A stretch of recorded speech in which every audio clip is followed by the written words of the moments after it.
Эфирда яңалыклары вакыты студияда Лейсан Галиева исәнмесез. Бүгенге чыгарылышның төп темалары. Уйнап татар телен өйрәнәләр. Әлбәттә, истәл уеннары буенча ярышларның муниципаль этабы узды. 2023-2024 уку елында республикада 100 балалар бакчасы шушы программа буенча укытылды.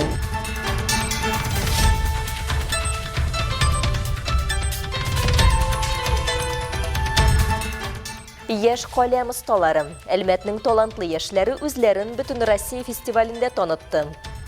Я для себя получил очень много интересного и вообще познакомился с собачками, с оленями, покатался. Ну и сам кайфовал от своего ролика.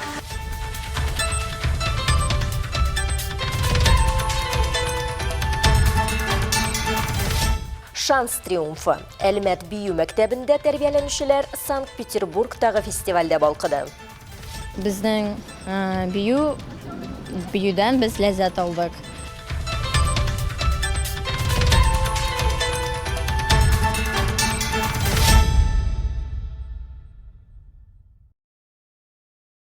Һава торышы көннән-көн сөендерә. Күп кенә халык мондый шартларда фатирларны өстәмә җылыту артык дип саный. Ләкин салкын тоючылар да бихисап шәһәр администрациясе җылыту сезонын тәмамлау сроклары турында халыкның фикерен белергә тели. Әлмәтлеләрдән бу сезонда җылытуны сүндерергә кирәклеге турында район администрациясе матбугат хезмәте Telegram каналында сораштыру оештырды. Администрация, әгәр уртача тәүлеклек температурасы 5 көн эчендә 8 градустан түбән төшмәсә, җылылык сезоны тәмамланырга мөмкин дип искәртә. Гадәттә, Әлмәттә җылылыкны апрельнең 2нче яртысында сүндерәләр. Узган ел бу 19 апрельдә булды. Әмма язгы һава торышын алдан фаразлау кыен, салкынаю ихтималы да бар. Шуны аңларга кирәк. Кискен суыту очрагында барлык йортларга да җылылык бирүне оператив рәвештә яңарту җиңел түгел, ә күп кенә пар казаннары бинасында бөтенләй дә мөмкин түгел.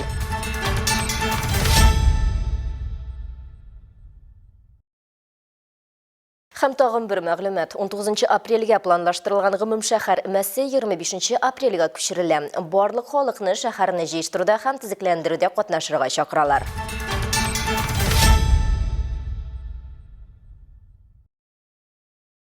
Кисә театралар алдана баралар. Чираттагы әлмәтле кыргалдарлар корбаны булган. Бу очракта 54 яшьлек ир аларга 29 миллион сумнан артык акча күчергән.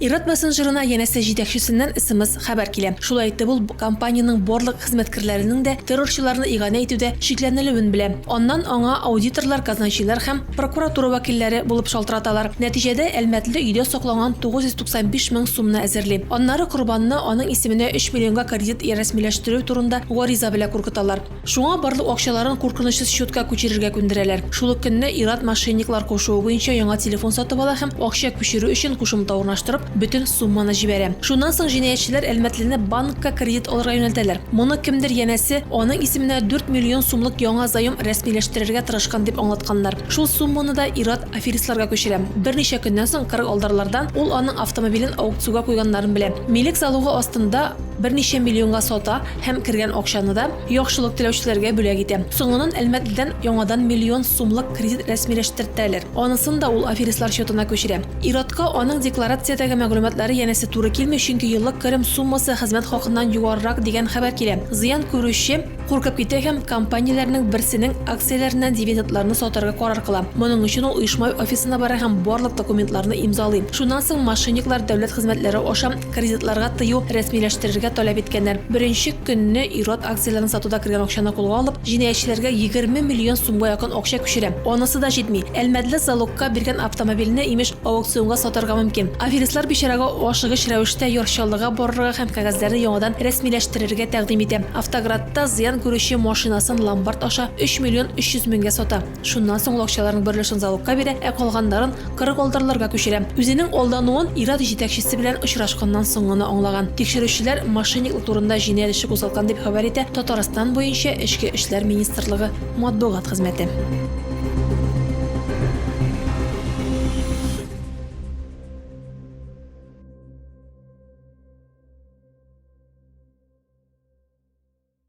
Собыйлар уйнап үзгәрә. 47-нче балалар бакчасында балалар истәл уеннары буенча ярышның муниципаль этабы узды.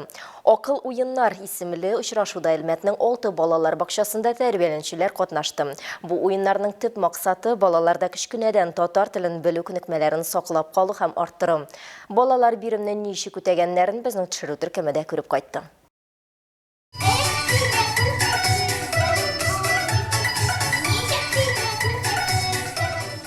Акыллы уеннар программасында 10 уен. Чемпионатка аларның 5-се керә. Кара-кара, нәрсә бу, түбәтәй, мин түзүче һәм мин булдырам. Балалар бу уеннарны ел дәвамында үзләштергәннәр. Педагоглар иң нәтиҗәле мәктәпкәчә яшьтәге балаларны билгеләп, аларны муниципаль этапка сайлап ала. Рания Гыйльманова һәм Ләйлә Латфуллина түбәтәй уенын уйный. Ул куллар координациясын үстерә. Уенчыларга махсус тоткычлар ярдәмендә милли баш киеменә бизәкләр ясарга кирәк. Bizga kerak edi bizlarga Түбәтәйне, Сәйләлне alabız, корзина илтәбез, беренче өстәлгә, икенче өстәлгә Түбәтәйне бизибез. Акыллы уеннар проекты балаларга шәхес буларак формалашырга ярдәм итә. Аның фикерләү һәм сөйләм сәләте бергә үсә. Мондый программа илебезнең бер төбәгендә дә юк. Узган уку елында программа республиканың 100 бакчасына кертелә. Акыллы уеннар Бала Сити балалар бакчасы тарафыннан әзерләнгән авторлык программасы. 2023-2024 уку елында республикада 100 балалар бакчасы шушы программа буенча укытылды. Һәм һәрбер балалар бакчасына унар төрдән торган төрле 100 уен тапшырылды. Уеннар индивидуаль һәм төркемгә бүленә. Биремнәрне үтәү өчен 30 минут бирелә. Мин төзүче уенында тегәллек һәм концентрация кирәк. Мин булдырамда когнитив күнекмәләр тикшерелә. Бирелгән элементлардан объектны силуэт буенча төзергә кирәк. Бу бурычны Алан Мингалев һәм Ясмина Бәдретдинова яхшы үтәделәр. Мы собираем вот такие фигурки. Там не показаны линии. Там надо думать, куда поставить их. Да, потому что вот тут вот уже не показано, а на других показано. И можно легко собрать. Нәрсә бу уенны баланың реакция тизлеген һәм аның туган телне белүен тикшерә. Балаларга башта предметны дөрес билгеләргә һәм татарча әйтергә кирәк. Кара-кара уенында мәктәпкәчә яшьтәге балаларга игътибарлы булу кирәк иде.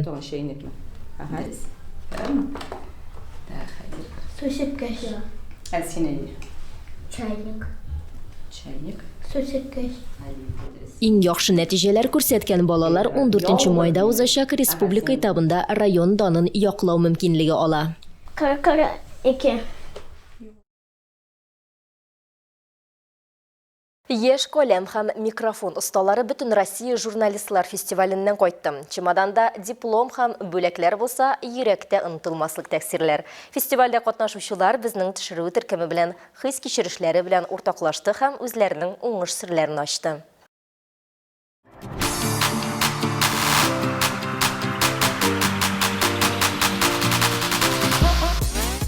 Март ахырында Сочида 8-нче традицион медиа мәктәпләр фестивале узды. Анда Россиядән 200-гә якын укучы җыелды. Бу вакыйга яшь журналистлар өчен иҗат, дуслык һәм тәҗрибә уртаклашу бәйрәменә әверелде. Алар яңа танышлар барлады һәм үзләренең сәләтләрен күрсәтте. Фестиваль белем бирү һәм күңел ачу форматында Сочи шәһәренең төрле урыннарында узды.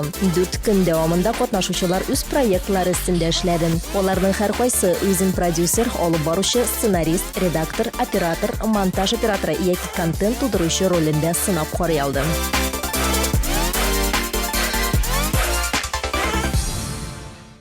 У нас каждый день проходило очень... Безнең һәр көнебез бик кызыклы үтте. Яңа мәгълүматкә бай иде. Безне тамашачыларга кызыклы булачак видеолар төшерергә өйрәттеләр. Мисал өчен, медиа-тренер Никита Никитин безне ясалма интеллект белән таныштырды. Аның ярдәме белән ничек сценарий язарга, видео өчен идеяләр табып булуын күрсәтте. Бу журналистларның эшен бик җиңеләйтә. Это очень помогает на данный момент людям и медийщикам.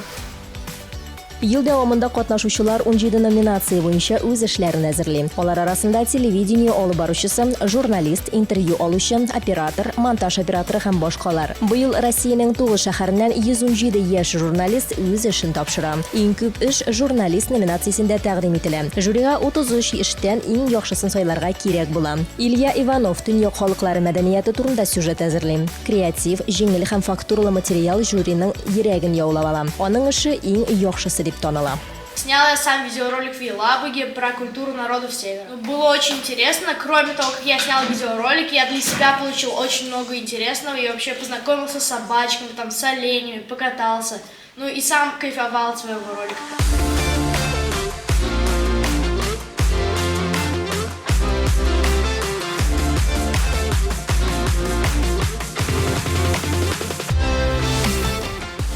Финалга 12 эш чыкса да, абсолют җиңүче исеменә эшәү лаек була. Илья Ивановтан тыш, Риналь Шайхулов та җиңү яулый. Ул подкаст номинациясендә үзенең эшен тәкъдим итә. Безнең аерым горурлыгыбыз Ралина Мөхтәсарова. Ул безнең телеканалда аена 2 тапкыр чыга торган детское время тапшыруын алып баручыларның берсе. Бәйгедә ул иң яхшы алып баручы исемен яулый.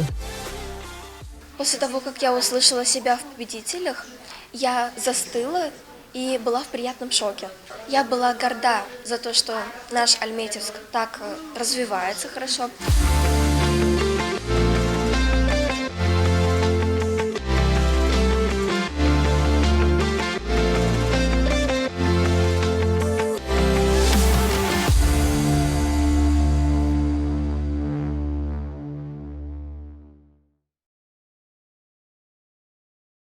Шанс бию мәктәбендә тәрбияләнүчеләр яңа үрләр яулауларын дәвам итә. Күптән түгел аларның җиңүләр киштәсе янә тулыланды.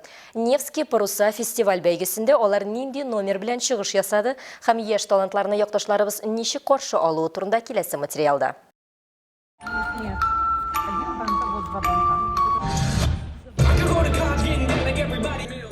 Менә шулай җыр, бию һәм аниматорлар белән әти-әниләр Невский паруса фестиваль бәйгесендә җиңүчеләрне каршы ала. Балаларның бәхетле мизгелләрен тагын да тулыландырасы килде ди алар. Бәйге Санкт-Петербург шәһәрендә 6-9 апрель көннәрендә уза. Шанс бию мәктәбе коллективы 2 номер тәкъдим итә һәм 1 дәрәҗә лауреат һәм вице-гран-при исеменә лаек була.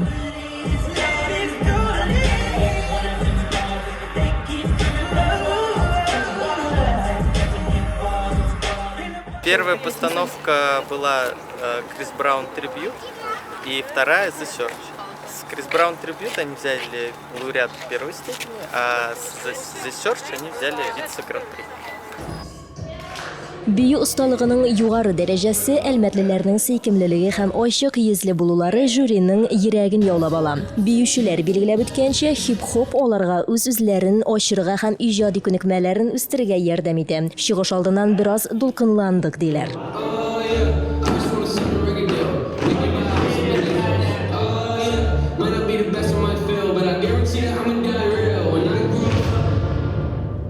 Конечно, волновались очень сильно. Вот, но выступили мы хорошо, все прошло отлично. Вот, все было хорошо.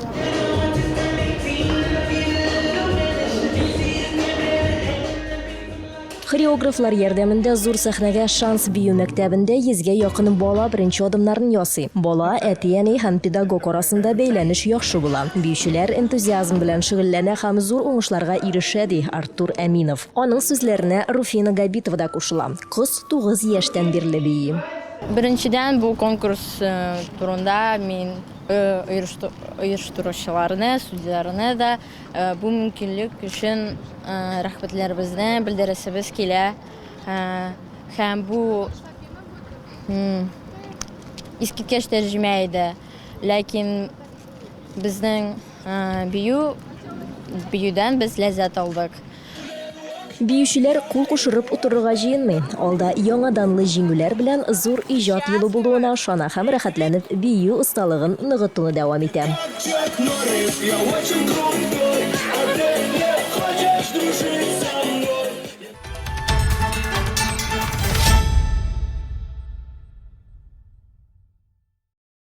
Без бөек җиңүгә китергән 1945 елны искә алуны дәвам итәбез. 1945 елның 17 апрелі 1396 суғыш күні. СССР, Канада, Америка Кушма Штатлары һәм Бүйік Британия хөкүмәтләре вәкилләре Оттавада 4-нче беркетмә буларак билгеле булган килешүгә кул куя. Ул уртак дошманга каршы сугыш алып баруда ярдәм күрсәтү максатларында Советлар Союзына тәэмин итүне күздә тота. Беренче Белоруссия фронты гаскәрләре Берлин юнәлешендә һөҗүм итеп дошманның Зеелов колкулыкларында урнашкан төп позицияләрен каты сугышлар белән җиңеп чыгалар. Комсомолец гвардия лейтенанты Катков Зеелова колкулыгында Совет байрагын күтәрә. Кызыл байраклы Балтик флотының су асты кемәсе Риксхефт маягыннан төньяктарак Гойя транспортын батыра. Беренче Украина фронты гаскәрләре Нейсе елгасыннан көнбатыштарак дошманның тирән эшелонлы оборонасын өзеп, Шпрее елгасына чыга. Бу көнне барлык фронтларда немецларның 98 танкы һәм үзйөрешле орудиясе бәреп төшерелә һәм юк ителә. Һава сугышларында һәм зенит артиллериясе уты белән дошманның 90 самолеты бәреп төшерелә. Җиңүгә 22 көн калып бара.